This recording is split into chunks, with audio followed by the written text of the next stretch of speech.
ګرانو لیدونکو د مالټو یو باغ ته راغلي یو.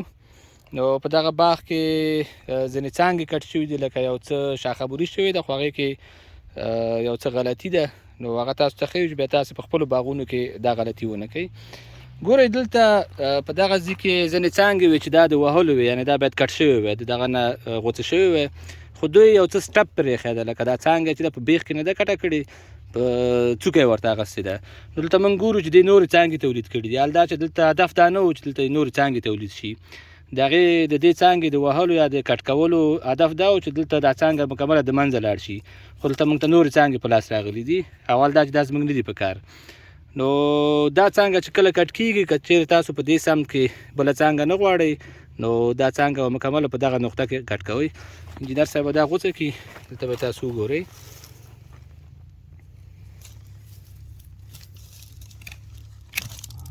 ګورئ په دغه شکل باندې. اوس کله چې په دغه اندازه باندې یو څانګه غوڅېږي، نو دلته باید نورې زخې نشته چې د دې نه وده وکړي، او که خامخا دلته کومه زخه وده هم کوي د شاوخوا نه، نو هغه د شاخه برۍ نه وروسته باید کس پرې وګرځي، لکه 15 ورځې یا 20 ورځې وروسته. نو دلته که کومې میده څانګې راشنې شوي، هغه دې په لاس باندې وتوږي ترېنه. دغه ځایونه هم ټول ترېنه غوڅ کړه.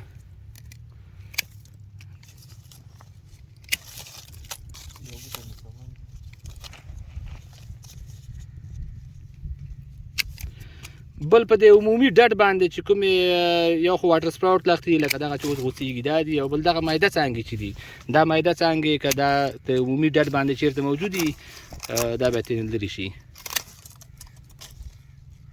دا هم ترېنه لرې کړه. د دې دغه ځای کې دغه وخته نو په دغه عمر کې لکه په دې اول ځل شاخه بري کې تقریبا په دغه اندازه د دې بوټي شاخه بري کفایت کوي. خو دلته ډېر داسې نور بوټي دي چې دا ټول صحیح منظمه شاخه بري غواړي، او دغه رقم شاخه بري به نه کوئ. دلته تاسو وګورئ په دې کې هماغه شکل باندې څانګې ترېنه کټ شوي دي، غوڅې کړي دي، خو دلته نورې نودې کړي دي. حال دا چې دغه نودې زموږ نه دي په کار. نو شاخه بري چې کله کوئ، نو کله چې کومه لښته غوڅوئ، نو لښته به جګه نه غوڅوئ، کوشش وکړئ چې ټیټه یې غوڅه کوئ، او ډېره به یې ټیټه هم نه غوڅوئ. ګورئ دلته یو لښته ښه مناسب اندازه کې دا غوڅه شوې ده، چې دې بیا دغه نه دي کړي، لکه نورې نودې نه دي کړي، خو دا چې جګه غوڅه کړې وه، دې دومره نودې کړي دي. دا خو اوس موږ داسې وخت کې پرې راغلو چې لا تر اوسه فصله یې لا شروع شوی نه دی. که چېرې په دې باندې 4-5 میاشتې تېرېږي، نو دې به دلته ډېرې غټې واټر سپراوټ لښتې کړي، چې د بوټي اکثره غذایي مواد همدغه لښتې په مصرف رسي، او بالاخره موږ دا لښته غوڅوو، د منځه یې وړو. نو کومه خواري چې موږ په کړي په بوټو باندې، هغه تقریبا ضایع کېږي.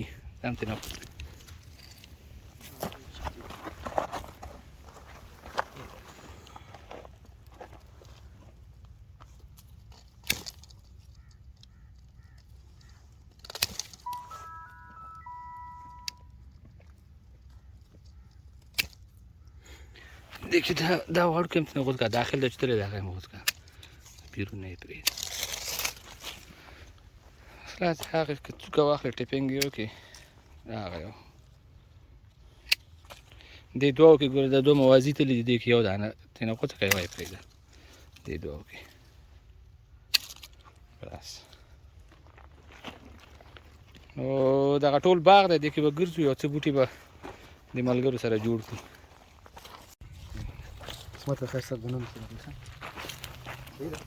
ګوره دغه ټیټې څانګې چې دي، دا باید غوڅې شي، او بل دې سره د شاوخوا کومې وچې څانګې چې په ډډ باندې دي، دا هم باید ترېنه غوڅې شي، او میده میده وړې څانګې چې په ډډ باندې راشنې شوي دي، دا باید ټولې د ډډ نه لرې شي.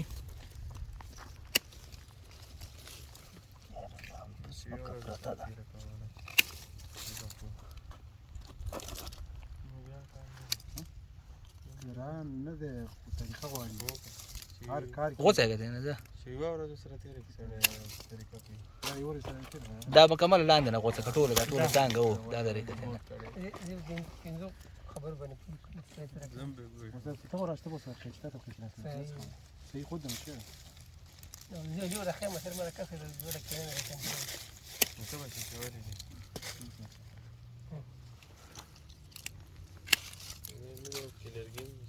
لرګي نه سم لرګي دی کېږي لرګي دا ښه منځ چې خالي شو خالی که منځ خالی که دی نو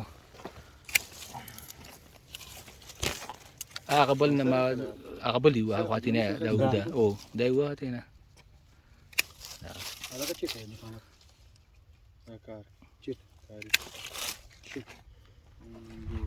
اوس را جوړ شو چې وګړه ته بل فلان شي دا بوغه ټیکه ګورئ دغه بوټی دی د دې تنه مکمله په خاورو کې پټه شوې ده نو دې کې به موږ د تنه به یې را پیدا کوو او کوم اضافي څانګې چې دي هغه به ترې لرې کوو او کومې مطلوبې څانګې چې دي هغې نه چې بوټی جوړېږي هماغه به پرېږدو نو داسې ښکاري چې په دې کې به ډېرې څانګې د دې نه کټ کېږي لرې کېږي به ترې نه خو ښه دا یي چې دغه رقم بوټي په اوله نه په داسې شکل باندې تربیه شي چې دومره غذایي مواد په اضافي څانګو باندې مصرف نشي خصوصا کوشش وکړئ په بوټو په روزلو کې چې په اوړي کې په بوټو باندې وګرځئ کومې څانګې چې بې ځایه طرفونو ته حرکت کړي هغه تاسې په اوړي کې ترېنه لرې کوئ لکه ګرین پرونینګ هم پکې وکړئ په خپلو بوټو کې ښه هماغه بوټی اوس نو په دغه شکل باندې را جوړ شو دا دومره څانګې چې وې دا پکې اضافه وې دا ترېنه را لرې شوې او بوټی په دغه رقم را جوړ شو